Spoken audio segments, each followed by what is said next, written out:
Hi friends, welcome back to my channel Manish Time. Friends, summer diet vlog plus intermittent fasting day 12 பார்க்குறோம். Sunday எடுத்த video. காலையில் empty ஸ்டொமக்கில் wait பார்த்திங்கன்னா 75-400 இருக்குது.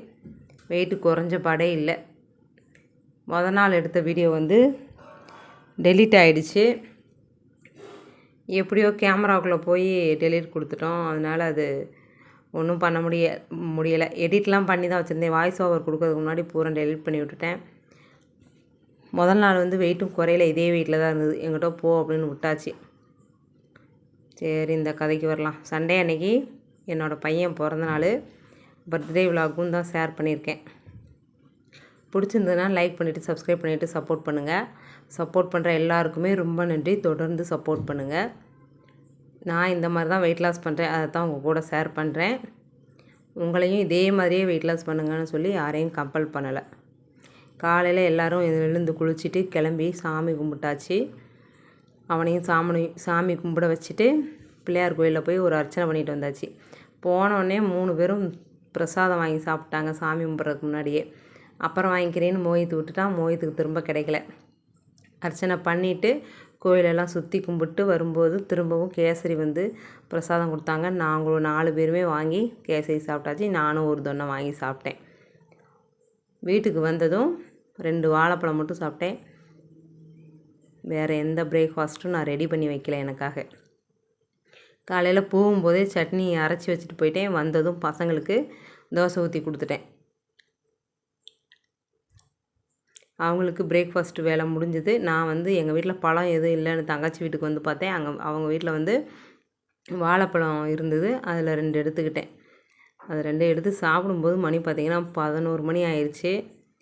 எல்லா நாளும் 10 மணிக்கு மேலே சாப்பிட்ணும், 8 மணிக்குள்ளே முடிக்கணும்னு நினைப்பேன். ஆனால் இன்றைக்கி 11 மணி ஆயிடுச்சு.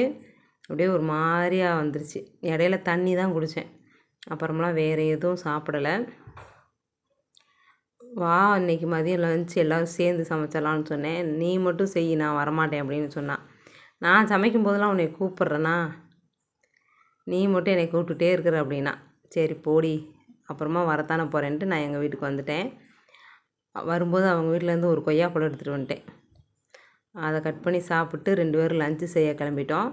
அதுக்கு முன்னாடி ஸ்வீட் ஏதாவது செய்யலாம்னு எப்பவும் போல் விசேஷம்னாலே கேசரி தான் ஞாபகம் வரும். கேசரி இல்லாட்டி பாயாசம். நல்லா ரவை கேசரி செஞ்சு பசங்களுக்கெல்லாம் கொடுத்தாச்சு. நல்லா சாப்பிட்டாங்க. நானும் ஒரு 2 ஸ்பூன் 3 ஸ்பூன் சாப்பிட்ருப்பேன். அதுக்கு மேலே சாப்பிடல. கேசரி இனிப்பு நிறையா இருக்கும்ல அப்படின்ட்டு சாப்பிடல. அது என் தங்கச்சி பொண்ணு மிச்சம் வச்சது. அதை எடுத்து 2 ஸ்பூன் சாப்பிட்டேன். அவ்வளோதான். ரெடி ஆயிடுச்சா 102 நிமிஷம் கிச்சனுக்கும் ஹாலுக்கும் தங்கச்சி வீட்டுக்கும் நடந்துக்கிட்டே கிடந்தாங்க. அப்புறம் ஒரு வழியாக லஞ்சுக்கு முன்னாடியே ரெடி பண்ணி கொடுத்துட்டேன். சாப்பிட்டாங்க. நானும் என் தங்கச்சியும் இந்த அண்டை பாத்திரத்தில் தான் தக்காளி சோறு தம் போட்டு ரெடி பண்ணோம். செம்மையாக வந்துச்சு. இதுக்கு முன்னாடி என் தங்கச்சி செஞ்சுருந்தா. அவன் மட்டும்தான் செஞ்சான். நல்லா பிரியாணி மாதிரி சூப்பராக இருந்தது. இன்றைக்கி வந்து வாழைக்கு 2 பேரும் செய்யலான்ட்டு நாங்கள் 2 பேரும் செஞ்சோம். ஃபஸ்ட்டு வாட்டி செஞ்சேன், பரவாயில்ல. அவளும் அப்படியே கூட ஹெல்ப் பண்ணிகிட்டு இருந்தா. நல்லா தான் வந்துருந்தது. ஏன்னா கலர் கொஞ்சம் பத்தலை, ஆனால் காரமாவெலாம் இருந்தது. சூப்பராக இருந்தது. இன்னும் கொஞ்சம் எக்ஸ்ட்ரா போட்டு ரெடி பண்ணி பழகிக்கணும். ஊருக்கெல்லாம் போனோம்னா எங்களுக்கு வந்து பெரிய பாத்திரத்தில் வந்து சாப்பாடு வைக்கணும். அது இன்னுமே தெரிய மாட்டேங்குது. ஒரு 15-20 பேர்த்துக்கு சேர்ந்தா அப்படி சாப்பாடு வைக்கவே. இப்போ தான் கொஞ்சம் கொஞ்சமாக பழகிட்டுருக்கோம். நான்வெஜ்னா கூட எங்கிட்ட கிண்டி தள்ளிடுவேன். இந்த வெஜ்ஜுனாத்தே குழம்பு ரசம் பொரியல் வைக்கும்போது ஒன்றும் தெரிய மாட்டேங்குது. டேஸ்ட்டு பிடி விட மாட்டேங்குது. காரம் உப்பு புளியெல்லாம். எப்படியோ இன்றைக்கி ஒரு வழியாக அவங்க எல்லாருக்கும் ரெடி பண்ணிட்டேன். பசங்க 4 பேர், என் தங்கச்சி, என் வீட்டுக்காரு, அப்புறம் எனக்கு கொஞ்சோன்னு. அது வந்து நைட்டு தான் சாப்பிட்டேன். ஒரு வழியாக ரெடி பண்ணிவிட்டு தம் போட்டு வச்சிட்டா தங்கச்சி. கிச்சன் பாருங்கள் எந்த நிலமையில் இருக்குதுன்னு. அங்கே அவள் வீட்டில் அப்படியே நீட்டாக இருந்தது. இங்கே எங்கள் வீட்டில் கச்சன்னு கிடந்தது. பாத்திரமெல்லாம் காலையில் நைட்டு தேய்ச்சதோடு சரி. காலையில் சட்னி மட்டும் ரெடி பண்ணிவிட்டு அப்படியே மேலே சிங்க்கு உள்ளே போடாமல் மேலே அப்படியே எடுத்து வச்சுட்டு கோயிலுக்கு போயாச்சு. வந்து பார்த்தா காலையில் சாப்பிட்டது, சட்னி அரைச்சது, ஜாரு எல்லாம் கிடந்தது. சரி, ஒரு வழியாக சமைச்சிட்டு அதுக்கப்புறம் கழுவிக்கலான்ட்டு சமையலும் அப்படியே ரெடி பண்ணும்போதே பாத்திரம்லாம் தேய்ச்சி கழுவிட்டேன். இந்த பாத்திரம் எதுக்கு தான் இத்தனை பாத்திரம் வருதுன்னே தெரியல. ஆளுக்கு ஒரு கிண்ணத்தை ஒரு மூடி எடுக்கிறாங்க, கொண்டாந்து சிங்கில் போட்டுறாங்க. அப்படியே கையோட கையாக கழுவி வைங்கன்னா இன்னுமே கழுவ மாட்டேங்கிறாங்க. அது பழக்கமும் வரவும் மாட்டேங்குது. என்ன பண்ணுறது, நம்மளே தான் போட்டு டார்ச்சர் பண்ணுறாங்க. இந்த பக்கம் வேர்க்கடலை வாங்கிட்டு வந்தாங்க, அதை கழுவி வச்சுட்டு தம் போட்டதெல்லாம் ரெடி ஆயிடுச்சு. சாப்பாடு எல்லாத்துக்கும் இலை அறுத்துட்டு வந்து பரிமாறியாச்சு. சாப்பாடு செம்ம டேஸ்ட்டாக இருந்ததுன்னு சொன்னாங்க. நானும் சுட சுட கொஞ்சம் சாப்பிட்ருக்கலாம். பெரிய அப்படியே டயட்டில் கொடி கட்டி பறக்கிற மாதிரி சாப்பாடு வேண்டாம் அப்படின்ட்டு மில்லட் சாப்பாடு வச்சு தயிர் ஊற்றி ஊறுகாய் வச்சு சாப்பிட்டேன். சாப்பிட்டுட்டு சூப்பராக இருக்குது அப்படின்னு சொன்னாங்க. பக்கத்தில் தான் வாழை மரம் இருக்குது. எட்டி வாழை இலையை அறுத்து தங்கச்சி எல்லாத்துக்கும் வாழை இலை கொடுத்துட்டா. தட்டெல்லாம் விளக்க வேண்டிய வேலை இல்லை. சூப்பராக இருக்குன்னு சொல்லுவேன் பாருங்கள் என் பையன்ப்பா. சாப்பிட்டுக்கிட்டே நல்லா இருந்தது. என்னோடய லஞ்ச் இதுதான். ரசம் இருக்குதுன்னு நினச்சேன், ரசம் அப்புறம் கெட்டு போச்சு. அதை தூக்கி கீழே ஊற்றி போட்டு ஊறுகாய் வச்சுட்டு தயிர் ஊற்றி பிசைஞ்சு சாப்பிட்டேன். அவங்களுக்கெல்லாம் வெளியே சாப்பாடு வச்சு எடுத்து இலையெல்லாம் வெளியில் போட்டு நான் வந்து உள்ளே உட்காந்து தயிர் சாதம் சாப்பிட்டுட்டு இருந்தேன். வெயில் வெயிலாக இருந்தது. ஏசியை போட்டு என் பையன் விளாண்டுட்டு இருந்தான். அப்புறம் நானும் உள்ளே வந்து உட்காந்துக்கிட்டேன். எவ்வளோ வெயில் அடிக்குது பாருங்கள். ஒரு 3 மணி இருக்குன்னு நினைக்கிறேன். 3 மணியா 2 மணியா தெரியல. அதுக்கப்புறம் பார்த்திங்கன்னா ஈவினிங் டைம் அவ்வளோ ஒரு காற்று, எல்லா பக்கமும் காற்று, மழை.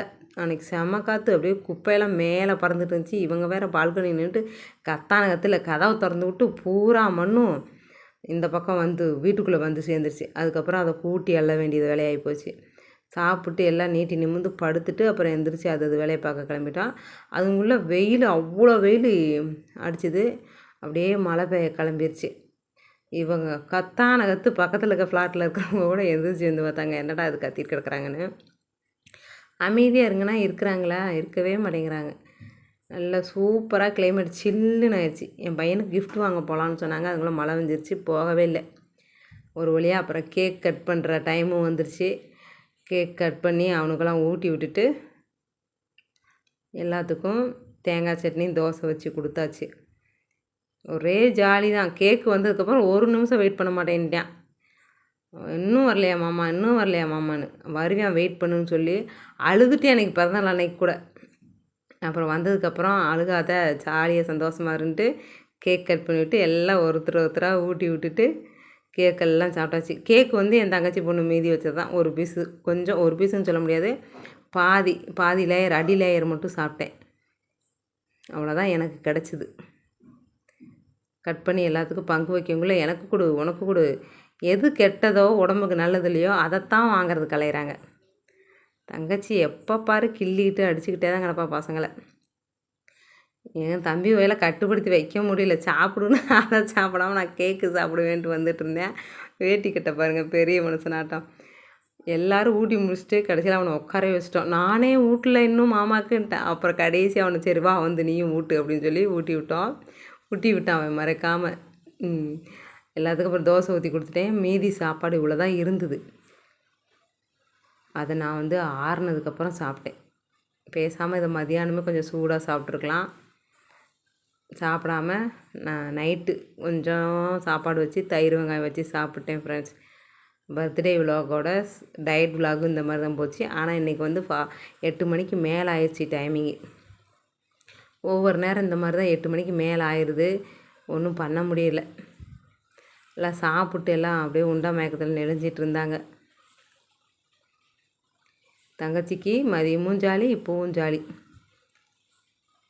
எல்லோரும் சாப்பிட்டுட்டு இருந்தாங்க. அவள் எனக்கு வேணான்ட்டா. இப்படி தான் போச்சு நேற்று. Bye friends.